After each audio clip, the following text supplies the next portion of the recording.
Do it. Hello, this is David Howe. You're watching the Turning Point Show. How are you, The everybody break out it there down, in land? the break it down show.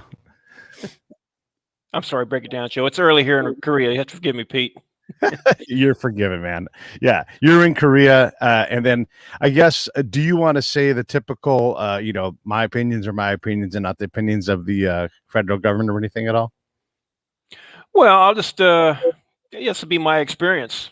Yeah, And the and when we talk about Afghanistan, the shared experience we had, because we were there together at the same time. We can talk about the things that we saw. we sure were, and we sure will. I guess let's just dive in right there, because one of the things, by the time I got to where you guys were, I had already developed quite a system from working with multiple commanders, battalion, brigade commanders, understood how to speak commander, understood the mission in Iraq and Afghanistan. And those are different countries, our playbook was the same largely. And so the same tools, the same kind of things applied. And so when I got there, I was able to settle in and see how the units were performing, and then go out and do Rich, my research partner also. But I had an advanced understanding of how a unit was ultimately failing, probably more often than getting it right. Well, looking at our experience, we came to Zabul with a lot of experience within our security force assistance team and within the brigade that we came with. So I think that worked to our advantage, and we came with a mindset that we were not going to be in the lead. It was our job to be teaching, not actively engaging in combat operations. This was our job. It was to help develop and train, and in our case, the Afghan National Police. And that was clearly defined, I think, across every major facet of our training regimen, to include intelligence, to include logistics, to include forensics. I'm not sure if you had a lot of time to come over to where we were at. We had developed a whole host of self-sufficient training regimens that the police had adopted. We had a police officer assigned to us he was from South Carolina, and he worked with the Afghan police to develop forensics. That was wholly unheard of in Afghanistan. It was very successful. We had, in my opinion, a huge amount of success during our time there in Zabul province. And again, this is my take on it from our experience. I think a lot of things factored into that. I think Zabul province was, by virtue of its demographics, more stable than a lot of other areas in Afghanistan. And I think that, coupled with our mindset going in from day one, was we were there to teach, and understanding that mistakes would be made, and that's how they would learn. And I thought we were very successful in that year that we were there in 2011, and I had very high hopes for Afghanistan. Yeah, same. We were doing a lot of interesting things and playing above the level of the normal playing field. One of the things that Rich and I, because we got to bounce around to various lines of effort and kind of look at them and see how they were doing. One of the big questions in Shajoy was, and this brings us back to the area where we were at in the capital of Zabul, Kalat. But when we were in Shajoy, they're like, hey, how come, this is the rule of law guy asking, how come the judge isn't hearing cases? And so we went and saw the judge, and the judge wasn't very well provisioned. He was terrified to be there because these weren't his people. There was no furniture. He had a room. And then when we were saying, yeah, but how come you're not hearing cases? Like, why don't you go get some? And he's like, I don't know how judges work in the United States, but here in Afghanistan, in our court, judges sit there and then cases are brought to them. And so that took us over back to Kalat to go see the provincial chief of police. And we took a picture of all the guys lined up in a queue who were all handling their stuff in a tribal fashion, sort of like a quasi modern rule of law form, where you had the chief of police sort of acting as a judge, and like mixing a blend of the traditional and then, what the system that we were creating. And so there was this problem of competently trained police forces for sure, but who's going to call them? And other than the provincial chief of police, provincial, just for the audience sake, let's just say the state government top cop, who's going to go talk to a regular police officer? And that legitimacy thing was a problem. How did you guys deal with that part of it? I mean, giving capacity to the police is one thing, but how do you make them, viable to the population?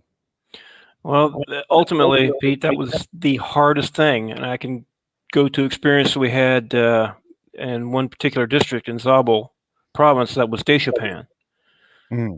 Deshapan was very isolated. We had to go in and out strictly by air because the roads were impassable. They'd been impassable for years because of destruction of the roads by the Taliban or by airstrikes or whatever. Couldn't get in there by ground. And that particular district police force was probably one of the best in Zabul, maybe the best in that entire area. But they weren't Pashtun. They were from the north of Afghanistan, which kind of gets back to your point about the judge. And they did a phenomenal job. I remember one policeman really stuck out. He was the doctor and the teacher. He had 3 roles. Well, they were trying to get other assistants in there, so they're very dedicated and motivated, but they could never get over that hurdle. The fact they weren't Pashtun, they weren't. In spite of the good job, and the locals would say as much. Yes, they are doing a good job, but they're not us. So I think, and this is my opinion again, I think a couple things always worked against Afghanistan ultimately succeeding. One was, and you hit on it earlier, there was very much a reliance on tribal etiquette and tribal. I don't know if rule of law is a correct term for it, but and we talked about this when we were there. I remember talking about it several times. We couldn't get across that barrier between the tribal elders working with the central government. It just never happened.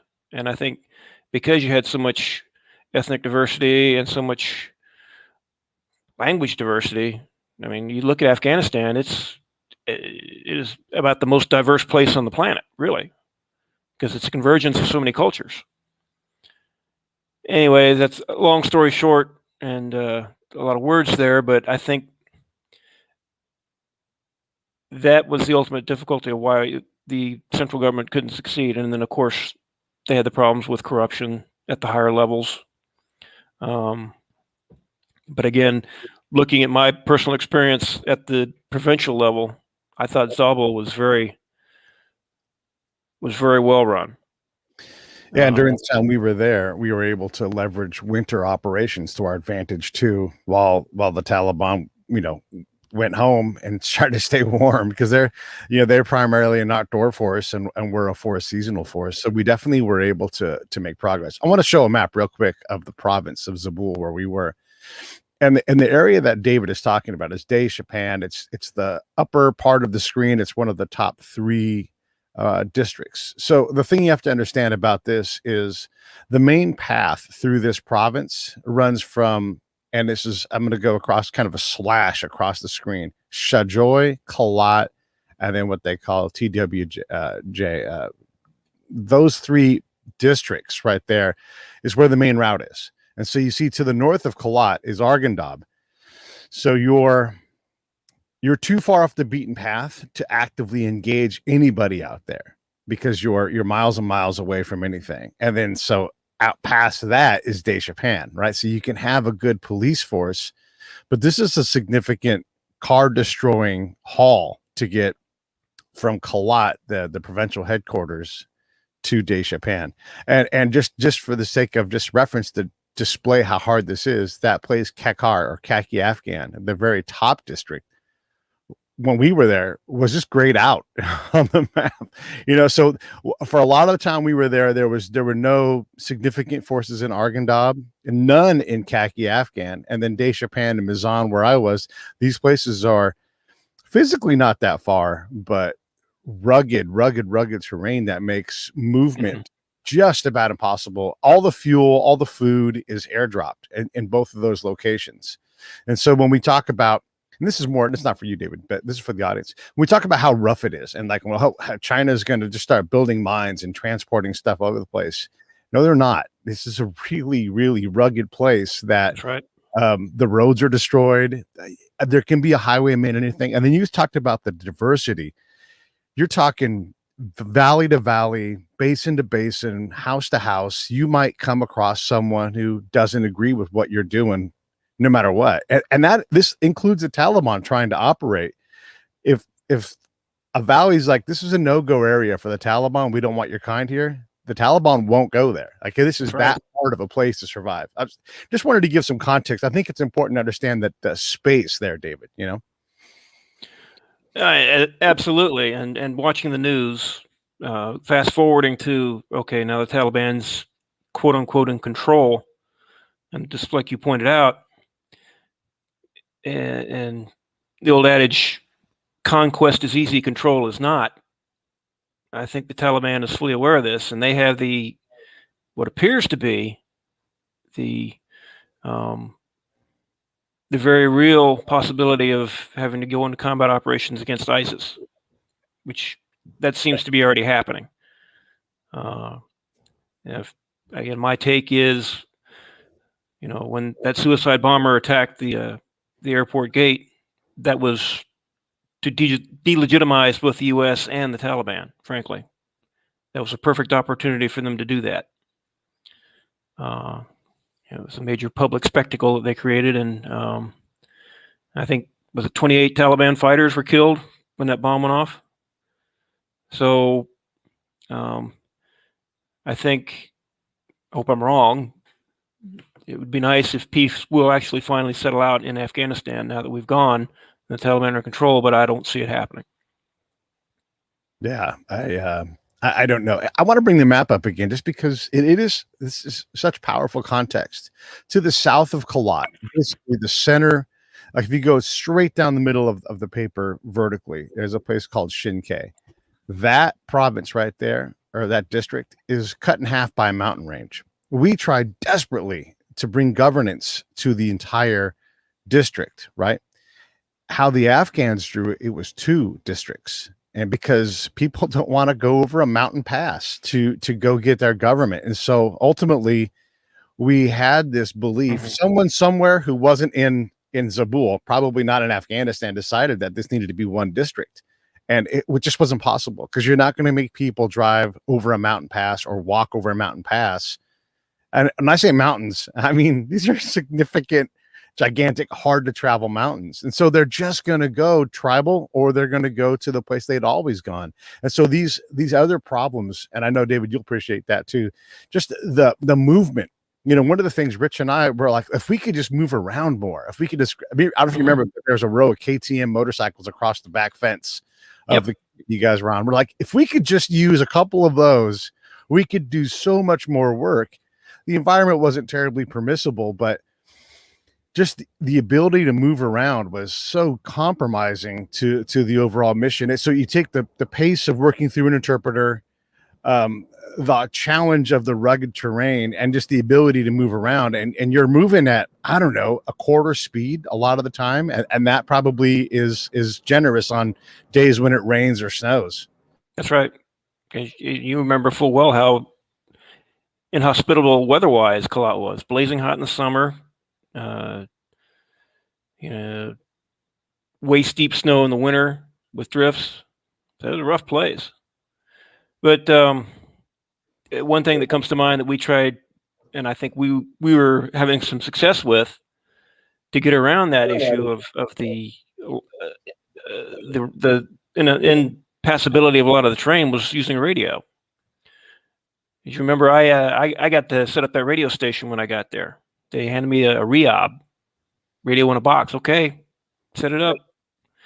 And so we put the thing up there at the police headquarters, and then we had to get some DJs, and the thing kind of it continued to develop, and We ended up having bumper stickers made up later, Radio Kalat. We put the symbol of Alexander's Castle, which dominated the skyline there. And then, we really started to work together on the radio literacy program. And we brought the elders in, and we asked them, and we really put it in their lap, how do you want to do this? How do you want to do this? Because there's not enough radios to go around. We want you to help us, and we want you to take the lead, really, more importantly, on how we move forward. And I thought that was something we did very well. Yeah. Let's talk about that radio literacy program. So one of the things I want to, again, create context, because you and I know these things, but we've got to get them out of our brains and share that. So we're there in, let's say, 2011, and obviously forces have been on the ground for 10-ish years at this point, right? And what we don't know are how many schools there are, where the schools are, how many kids are going to school, who's teaching the kids, what the curriculum is. None of this stuff is known. You would think it would be, but it wasn't. We also don't know how many times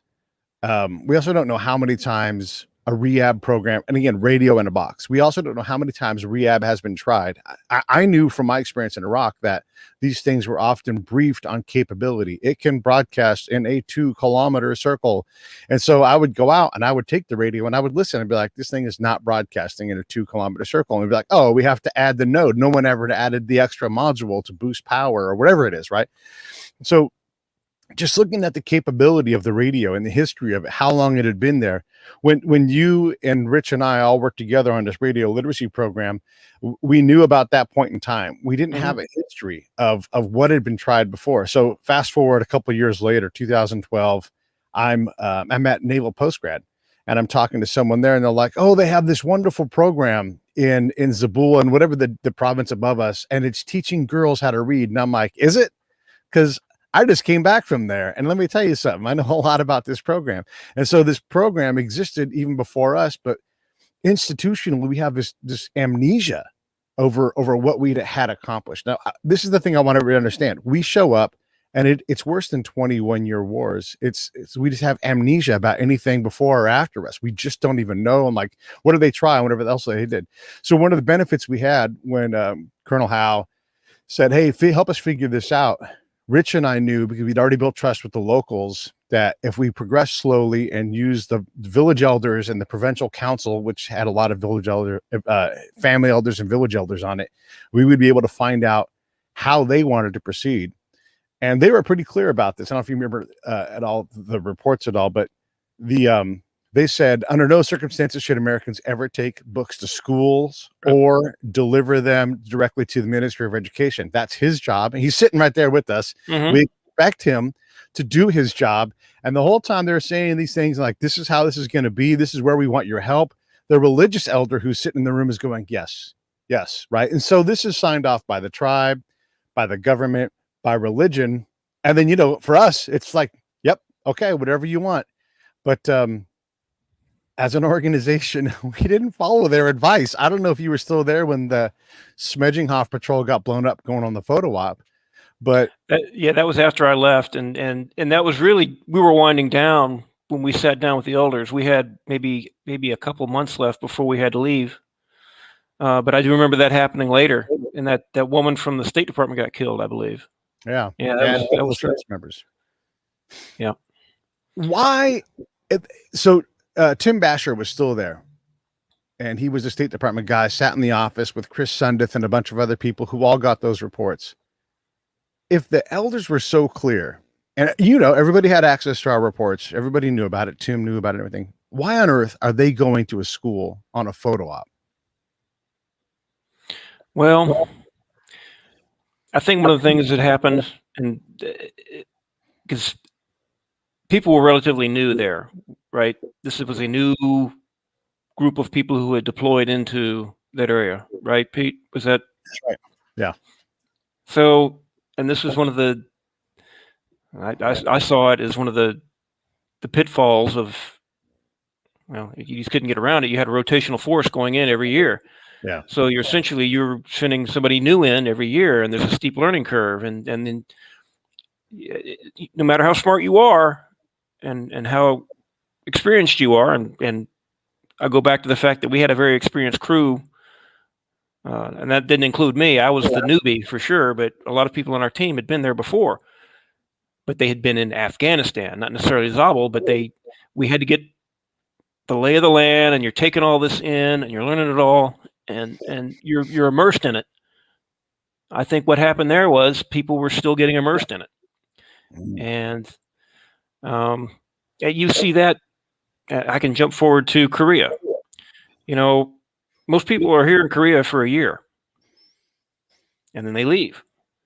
So for the last 75 years, you have people rotating in for a year, and then they leave. And even though you do a handover of responsibilities is your focus, invariably things slip through the cracks. And things get lost, especially now in the age of computers and massive files and databases full of stuff.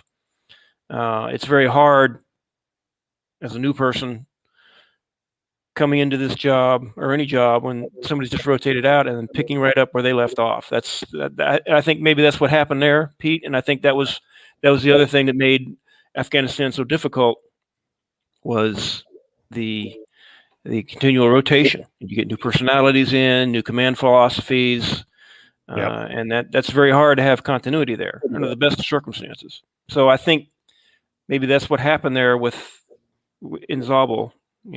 It was a great plan, but it was getting put together right at the very end of one rotation and carrying on with another rotation, and some bad things happened. As stable as Zabul kind of as it was, we also had a lot of danger. And I'm going to come back to the Ann Smedjinghoff patrol thing in a second here, but I just want to paint some of this picture. So while we were there, we had a what they call blue on green, right? Friendly force shooting the American force. We had a death on Wolverine. Shortly after I left, we just accomplished this massive thing and established a checkpoint or a security point way out in the valley and approaching the basin of Mazan. And we had a little massacre there where several service members were assassinated as that unit tried to draw down and completely dropped the ball. Right before I got there, Fob Smart, which was the main fob, like dead center capital city, they were hit so hard by a car bomb, it folded shipping container. I don't know if you ever saw those, David, but they were like just crunched over. Like these were shipping containers, giant pieces, metal boxes that were blown up. And then, about a year after we're both gone, Fob Smart gets hit again. And I know the SF colonel that you worked with, Colonel Tony, if I remember, I don't remember his name, but he said, hey, when you're walking around on this camp, on this fob, make sure you have one on the pipe and watch, because all these guys are great until they're not, and we're not sure who's great and who's not around here. And so the danger was constant. Maybe you didn't get in a firefight every day, although you could. You didn't. It was hard to know who the enemy was and where they were lurking and who was being exploited and who wasn't, because we didn't have the resources to track that stuff very well, quite frankly. No, it was fortunate that nothing happened on the provincial police headquarters, because everybody was armed. Right. I would have to get up in the morning and have to sit down with the police chief, and we'd go in there and we walk down there, and then you would literally we would go out of our little security zone, and as I walked to the provincial police chief's office, I'm in a perfect kill zone. A long sidewalk, high walls on both sides, with a building facing down on us with a bunch of windows where all the policemen stayed, and they all had AKs. And we had somebody would come into the police chief's office, every morning, some guy. Did he have a bomb underneath that robe? We didn't know. We had to go under the security checks were being done, and you talk about the blue on green. I know when I was on leave, I was down in Kandahar on my way back, and I ran into some kids really from our brigade that were there. Hey, Colonel Howe, did you hear what happened? What? And 4 of the guys on our security platoon got attacked. They were playing soccer. Maybe I'm not sure if that was blue and green you were talking about when we were there. I think An so. Yeah. Afghan soldier, and one of the soldiers died. That was Dustin Napier. He was who I paired up with when we would go on patrols. So that hit pretty hard. And on my way back from leave, and then we had the memorial service and all that. And talking about the exploitation, they think there was a cluster of these guys from the same village. Their families have been threatened. Right. And they think that's what prompted this guy to do it, because he fired and then he dropped his weapon and of course he got lit up. He was shot dead too, but he could have done a lot more if he was really determined. I think he just, okay, it's either myself or my family. I think that happened a lot. Yeah, we tend to look at this as a problem of a lack of training, but you're right. The exploitation that the Taliban, the influence that they had on someone, they could cause a lot of damage. And because we competed actively all the time for dominance in the area, sure, militarily, where we're sitting and standing, you're going to have a hard time beating us. But the moment we creep away, that bubble of influence now belongs to the Taliban again. And we just weren't able to figure out how to we couldn't figure out how to keep our influence there. And we also never really got it so that the Afghan National Forces had the same level of influence, because if a Taliban guy chose to go to someone's house, wasn't a whole lot anybody could do about it reliably. And no. And I got to say this too, because the Western thoughts in everybody's head right now, everybody out there in the rest of the world, the Western thought you have on how this stuff works, you have no idea. Okay. So most of the places, let's say over half of the places in Zabul have no electricity, limited, if any, cell phone coverage. So you're trying to pick out somebody in a giant, this space is huge. If you drove a motorcycle, you could hear it from miles away. There's someone with a motorcycle miles away. You'd never get there in time. Couldn't move fast enough to do anything about it. So this is an incredibly difficult problem set to deal with, because the speed that we're used to working in doesn't apply here. Hand notes are how our governor in the Mizan, how he communicated. And we started mapping how many towns, how many neighborhoods were there. And we just started that process where he thought, yeah, that's a good idea to know, to understand how they map this stuff. And you're talking that's not a year's worth of work. That's multiple years worth of work. And we never got to finish it. And I'm sure nobody picked up that project and ran with it to understand how this landscape was laid out. You're right. And heck, I think we were using products from the Soviet experience, if I recall, that they had, just like we used products from the Japanese. We used products from the Japanese when we fought the Korean War, because of their occupation there in Korea prior to 1950, when we had the Korean War. To your point, there's just such a lack of information and a lack of visibility. Afghanistan is a very big, very geographically dispersed, very rugged place to operate in. No matter who you are, no matter how friendly people may be, and to your point earlier about what the Chinese might experience as they try and move in, it's going to be very hard. And I think they fully understand that. I wanted to talk about commanders a little bit, because again, I learned how to speak commander and how to understand what his goal was. And so I could help, let's help you see what you need to see to do what you need to do. But you get a new commander to come in and, you can get a great handoff. You can have the best. I worked on the handoff problem, David, for years, trying to get a commander to go, hey, pay attention, listen to Pete. Pete knows what he's talking about. He's going to, you're going to end up here anyhow. Listen to me. I'm telling you right now, listen to Pete, listen to Rich. I can't remember the colonel's name, but it turned out that another colonel I worked for, he had been on each other's staff. Right. And so these guys were tight, and I happened to squeeze his name into a conversation, and it turned out he's like, oh, okay. Yeah, I know that guy. And that kind of gave us a little bona fides. But we sat in a staff room one time when they were when they were new, and the colonel pointed and said, those two guys are going to talk. You guys are going to listen. We're going to do less stuff. And the stuff we do, we're going to do better. And the thing is that level of influence isn't normal. And so the second that colonel leaves and goes somewhere else, and you've written all these reports, and you have such an understanding of the environment, and you're valuable to the unit, and then they leave, and then all of it just resets to zero. And so if that's and now you take State Department coming in wanting to do a photo op, because they brought in a senior diplomat from Kandahar, and they were going to go do this thing. How on earth do you stop that? I mean, you can say, hey, this isn't a good idea, but this is a place where it's can-do attitudes. No, we can do this. We always go out.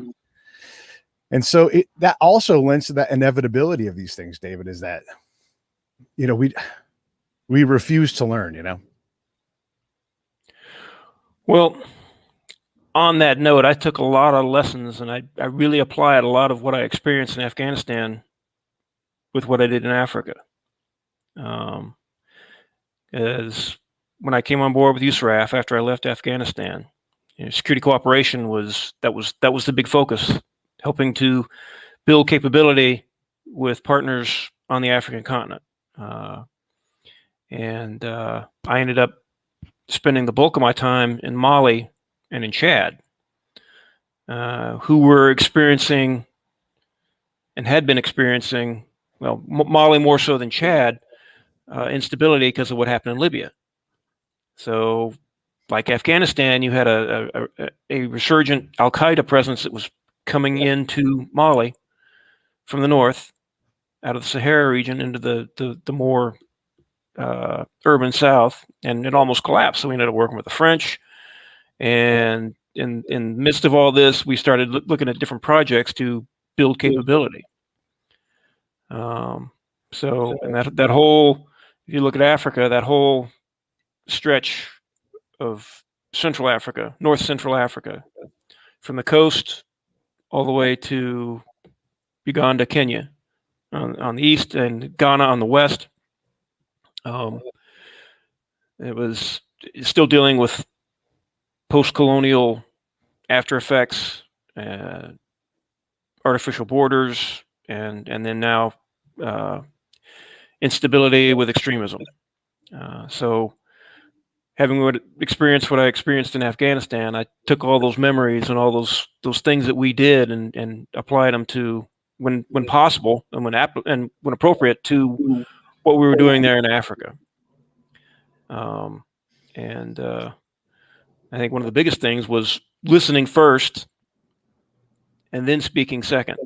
Right. Hearing what they say, not come in, I've got all these great ideas. What are your ideas? Yeah. What works for you? Where do you think you need help? Yeah. And then taking it from there. That was one thing I took away from the experience in Afghanistan, was listening first, formulating opinions and ideas only after you've had a chance to sit down with the people you're working with. They're there. They've lived there. They've experienced it. Yeah. What do they think? And so that I applied that to what I did on the continent there in Africa. Let's spend some time talking about this too. When you get a moment, let's talk about why the it's hard to say destabilization of Libya, because it wasn't a terribly stable place to begin with, but we'll just go with going from an actual state to a failed state. Mm-hmm. And then just explain, like, Ghana is not a big country, and yet it's about, I don't know, it's bigger than a third the size of Texas. So it's pretty big. And most African countries are the size of Texas, if not double that. So it is an enormous area. It is. The provisioning is not the same as it is in Afghanistan with the U.S. government. It's a lot less, a lot more survive on what you got. So let's talk a little bit about the destabilization of Libya and why that drives Chad and Mali and these other areas. And just, again, the provisioning and what it means to put people in the field out there. Well, when I first got to USRAF, that was in 2012, not very long after I arrived there. That's when the embassy was attacked in Libya, and then we really needed to, and of course, it took so long to get anybody there. It was all over too late, and that just underscored the immense size of Africa. You could have somebody on the tarmac in Ramstein, locked and loaded, ready to jump on a C-130 to go fly into some danger zone, and they won't get there until 8 hours later. Right. I mean, they're literally on the tarmac waiting to jump on a plane, but just tiring a distance. But how that factored into what happened in Libya, you had a country that dissolved, and then a lot of what made up the Libyan military were Turag, which is are nomadic people. I have to go back and look at my history again, but that made up a lot of the rank and file of the Libyan military. And when Libya collapsed, these people had no livelihood there, so they went back to their literally their ancestral living areas. A lot of them, were the north of Mali. And then there was already some tension between Tuaregs in the north and the people who predominantly lived in the south of Mali, and there'd been some antagonism there for centuries. You talk about there was a slave trade involved, and all that ugliness, centuries past. That was still fresh in a lot of minds. And then when the Tuaregs came back, and Al Qaeda started making a foothold there, and then the governments there in Mali weren't equipped, just like in Afghanistan, to fight this growing insurgency. And they came very close to collapse, and the French got involved. And they stabilized it. Mali's still stable, but it has yet to experience any peace. I was there with the UN peacekeeping mission in 2014 or 15, I can't remember, but I was on staff there for 3 months because that was our area of operation, and there were a few of us that went there to be on the UN staff. And as the JLOC chief, a lot of what we had to do was RSO and I, bringing equipment in for the UN forces. And a lot of the UN forces were from the African Union, and they had various capabilities they brought, and they had to get additional capabilities added onto them once they were there. So we had to piece together equipment being donated from sending nations, either who were directly involved or indirectly involved, matching up those containers of equipment to different militaries that were spread all over northern Mali. And the road network, just like Afghanistan, was very, very rudimentary, if in some cases non-existent. You had like one crossing for the Niger River. That was it. And then you're in the Sahara. And again, you're talking about a country, Mali. A trip from Bamako to the northern border of Mali that meets with Libya. I mean, you're talking about that's like a United States transverse, up and back. That's how big some of these areas are, and miles of nothingness. Perfect place to hide if you want to hide and you want to cause trouble. And hopefully, the French experience, because they're just like Afghanistan. The French are looking to draw down in Mali. They've been there a long time. They may face the same kind of challenges that we just went through with Afghanistan. Yeah, it could happen because the government is still under threat. They've had they still have car bombings. They still have attacks. I don't know. You hear about it a lot in the media, but it's still going on there. And then next door in Chad, you had the same thing, because Chad also borders Libya. And just like Chad, you've got a vast expanse of the Sahara, which covers a good portion of Chad. So at that time, Chad wanted to be a pillar of stability in North Africa. They were heavily involved in the UN effort. They provided a lot of manpower to the peacekeeping mission next door in Mali. So with security cooperation, we went down to Chad and we started setting up training sites in partnership with EU nations to get the Chadians ready for peacekeeping. So we were in a similar kind of situation as Afghanistan. We were building up a force, only this time it was peacekeeping in another country next door, but the ultimate objective was the same: getting security and stability into an area that was very large, very inhospitable, and very remote. Let's put some context into that, because I think people don't understand just how big this is. I want you all to picture Texas times 2. That's Mali. Picture Texas times 2. That's Chad. Maybe you cut off like everything north of Amarillo to get really close to the numbers. But these places are enormous. But they don't have the road system or the police system, or on and on and on. We recently had Michelle Black on the show. I think we discussed this when she was there, and her husband was caught right there along the border with with ODA, Special Forces Green Beret team for everybody. And there was some Medal of Honor level fighting among, with this team and the people they ran into. And I guess last I heard, we really don't know why they got into this firefight. It could have been, well, look, one, they were in a place they probably shouldn't have been, but that's what ODAs do. And then maybe you run up on a group of people and they see someone they want to fight. In Chad, there are, I don't know, 20 ethnicities that are prime, and they're all like 3%, 3 to 5% of the population. Mali has a similar thing where there's just they're ethnically so diverse that you can run up on the wrong group or think they're the wrong group, and all of a sudden you find yourself in this life or death firefight. And so this ODA in particular was pushed out past what their equipment can handle. And David, how this works. These vehicles are old, they're worn out, they're no longer capable of performing. But those are the vehicles that these guys, this is an ODA, this is like a Green Beret team, and the trucks they have just can't handle the rough terrain because they've been handling it for 10 years. And this is some really, really rough, rugged, gigantic space. So you think about our border problem and how many border patrol we can put with roads and air conditioning and modern cars.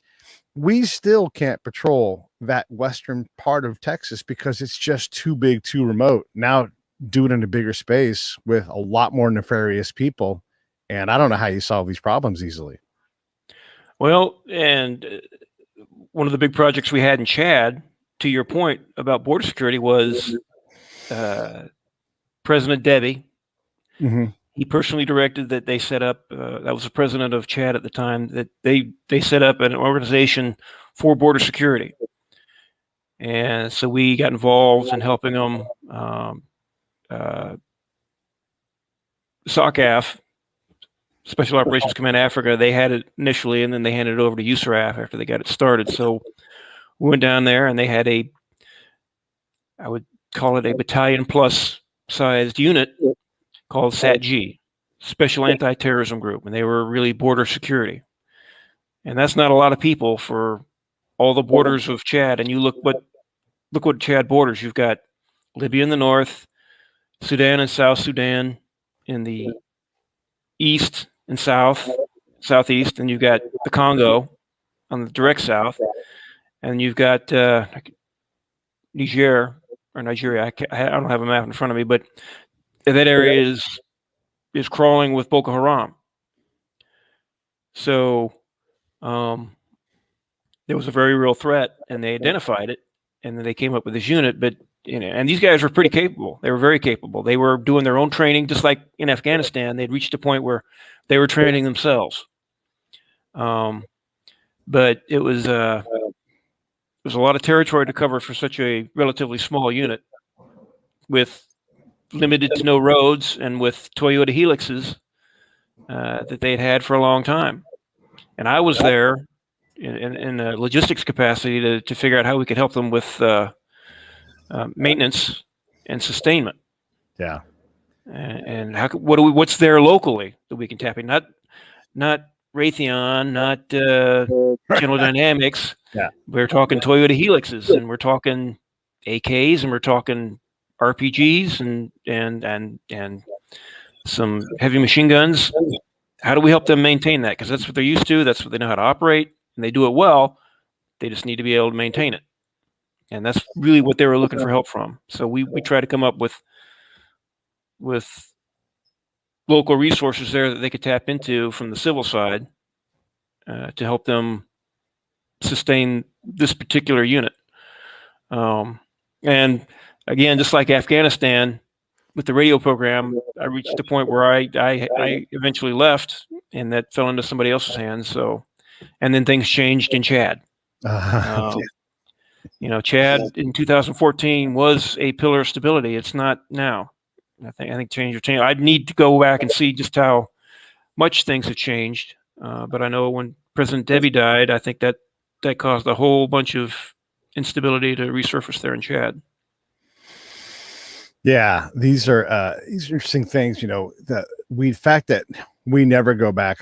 I've been thinking about a good analogy for Afghanistan or the 21-year fights, and it's really almost like you have an oil refinery, you know, a dangerous place in a dangerous land, and then you have a group of people who are mechanically inclined coming in to run this highly delicate machine in a dangerous place. And then you're never allowed to do the same job twice.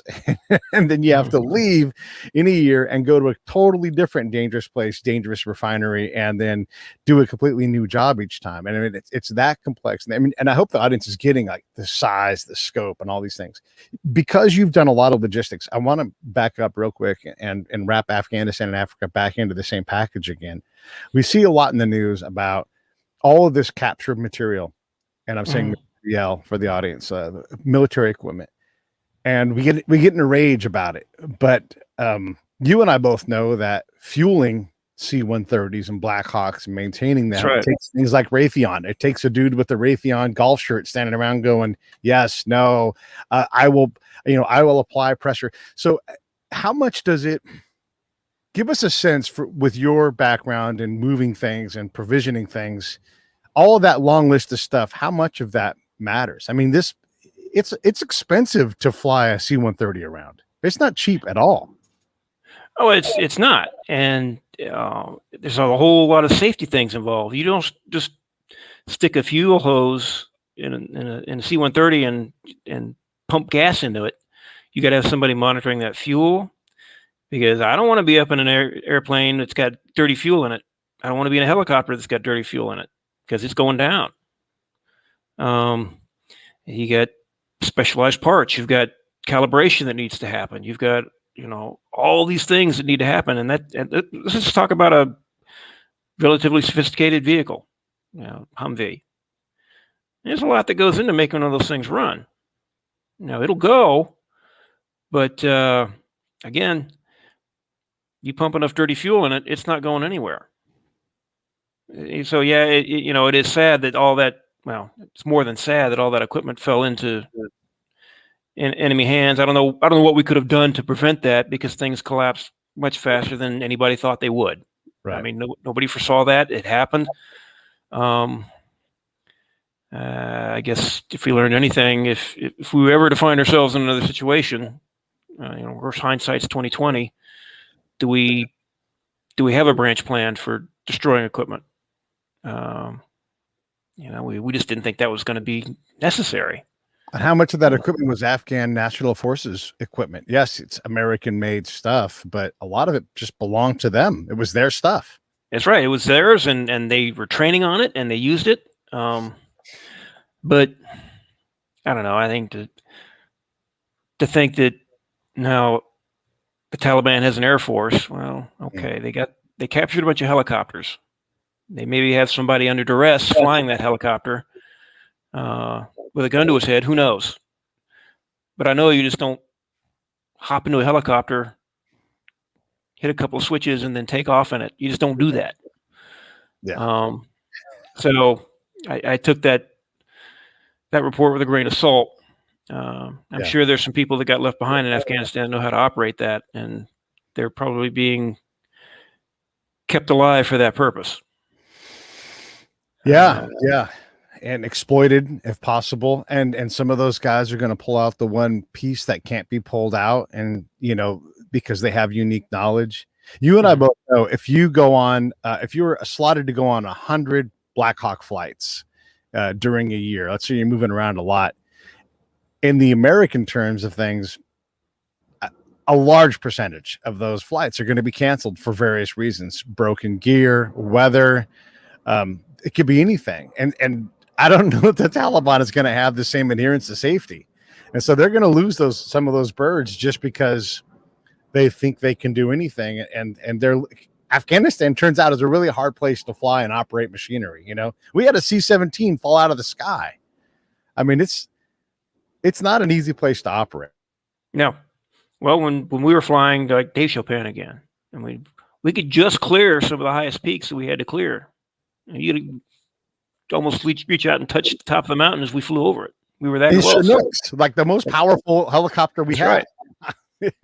So I think my only concern there is the small arms that were captured. What's going to happen to all those? That is a very concerning issue, and I know it's got to be a concern for all the neighboring countries there, that those do fall into the wrong hands. But even there, I mean, you still have to maintain all of that stuff. Yeah. An M4 is, compared to an AK-47, is a very delicate, relatively speaking, delicate piece of machinery. It gets a little dirt in it, it's not going to function. People know how to clean it. They have the stuff to clean it, then not a problem. But I would say the Taliban are probably going to start selling a lot of this stuff off on the black market, I would think. Yeah. To get money. I'm curious. So we've not worked together for, I don't know, 10 years now, I guess it is. And other than seeing you one time in the airport and a happen chance kind of thing, yet we still have this connection. What was it about? Because I'm an outsider, right? I mean, you guys were in attachment, so you're in effect an outsider as well. But what was it about mine and Rich's work or demeanor? What was it that made us valuable to you guys? Because you don't need our help. I mean, we were helpful for sure. We had influence with the command, but what makes you sit on this show with me 10 years later and talk about these things and have enough respect for my work, even though we haven't worked together in 10 years? Well, because I think we made a difference. And I've followed you since then, Pete. And I think you continue to make a difference. And I think if I can put out our stories collectively, mine and yours, and talk about our collective experience, I think people get a better understanding of what happened there, the good and the bad, and people can learn from it. I mean, some of the strongest lessons you learn is when you make a mistake, or you hear from somebody's experience. So, I think Pete, you're very plugged into the dynamics that shape our world, political and military, and where the two merge. I'm always learning something from you and from the guests that you bring on. Like I learned a lot about what happened in Africa there with that firefight. Oh yeah. And what those poor guys went through. And that underscores two things for me: that I was fortunate that I didn't encounter anything like that. It could have happened, but I wasn't in an area that was to that level of instability that those gentlemen faced. It could be a different story now in Chad and in Mali than it was when I was there, 6 years ago. So, but now, Pete, I have a great deal of respect for what you do and your show and the people you bring on and the subjects you talk about, because I think they have impact and they have relevance to what we face as a military, regardless of what area of the world we're operating in. There are certain fundamental things that are constant wherever you are. Yeah. And I would add Benghazi to that list of things where every consulate, especially in the Arab world, and God bless, like, this is not about Arabs. This is just about conflict. Every one of those guys needs more security, needs more provisions, every single one. And so you can't just keep saying yes to all the provisioning requests. Mm-hmm. So a lot of what happens in Benghazi is just going to happen on that day somewhere on the planet. And sometimes the U.S. gets swept into it. Sometimes it's a village in Burma. You just don't know. But that's how conflict works. It picks its spot. And if you're there on that spot, you're going to have a really hard day and hard experience if you survive it. Yep. And you can't. that ODA has to go do ODA stuff. And that means that every now and then an ODA is going to get overwhelmed by circumstance. And, it's horrible, but like these 13 people that we lost the other day and the 20 plus that were injured, that is the cost of doing business in our world. And I'd rather, speaking as a veteran, I would rather that come to folks like us at a gate in Afghanistan rather than at a gate in Kansas City. That's right. That's right. So, we just got to pick up and continue to drive on. I mean, I didn't think Afghanistan would turn out like it did. Nobody did, but it did. I think, and collectively, we did the best we could with the dynamics we had to work with. I think at our time there, I think we did things very well, and I think that was the confluence of a lot of really positive things there. The province itself, the people who collectively, us, the U.S. forces that were there, all of us there, we had the same mindset, and we had a very capable core of Afghans who were committed to the same thing. So I think a lot of things really worked well during 2011 in Zabul province. But like we said, the challenge of applying that across the whole country with all those different kinds of positives or negatives, that was extremely tall order to make work for a long haul and to be able to sustain itself. So, there you go. Well, you got up at 2 a.m. to do this with me because you're out in Korea, and I appreciate the hell out of you for doing that. I've been dying to chat with you because we don't get to do enough of these things often enough. Really, really, it's a shame that the military, State Department too, can't get itself together often enough to get smarter combined. Because I've learned a lot just from your experience today and how, if I was to go back, if the government was to be smart enough to let me go back and help in some place or whatever, it would work better if the people who develop these skills were allowed to go do it. There are not enough me's supporting a guy like you who's going to go train someone. You would need a me for every team that was out there, but there's no factory to make a guy like me. There's not. And the training that you developed, the training you experienced was not the training you needed to go do your job. Yes, some of it's all good military training, but what you learned in Afghanistan and what you continue to apply in Africa and you get better at that's not taught in the schoolhouse. We just are bad at that part of it. We're bad at building the ability to partner. It's all made up. It's all invented every time we go do it. And we never get to go back to see if we were effective. And we have just got this institutional amnesia that is, it's insane to think that we're going to produce something positive long-term reliably with these limiting factors on us. That's a good way to close it on a negative note. Do you have something to share before we close out? No, I think, I think that's a good point. Maybe moving forward, this is one of the lessons learned that, we always talk about combined arms operations in the Army. Yeah. You have infantry paired up with armor. You're either armor heavy or you're infantry heavy. Maybe we need to explore the further concept. I don't know how you would do that, of combined operations with the State Department on a regular basis. I don't know if we've ever done that before. Now, I always worked with the State Department in some capacity doing security cooperation, because we would have to meet with the embassy and the ambassador and say, okay, this is what we're doing, this is where we're at, and give them an update, a status report. But I think you hit on a good point. How do we institutionalize that? Yeah. Maybe that'll be the thing we tackle next once we start looking at Afghanistan again. And anytime we do lessons learned, we say, okay, what worked and what didn't. Yeah, if we can get the right people in the room, people are going to complain about nation building, and we're already off to the races in the wrong direction. Well, listen, you've got a long day ahead of you. It's so crazy that you're up so early, and I appreciate it. Anything as I push this button to close the show down? Anything else you want to say? No, Pete, it's been great talking to you, and look forward to your next shows. Likewise. Stay tuned. Hey, thanks for watching the show. I really appreciate it. Right here, you can subscribe. Please do that. It makes the show grow. Hit that notification bell so you know which incredible guest is coming up next. Down below is the PayPal link. You can put a small subscription in. That is an enormous help. All that money goes right back into the show. And then right up over here are the next episodes you should listen to, curated by yours truly. Thank you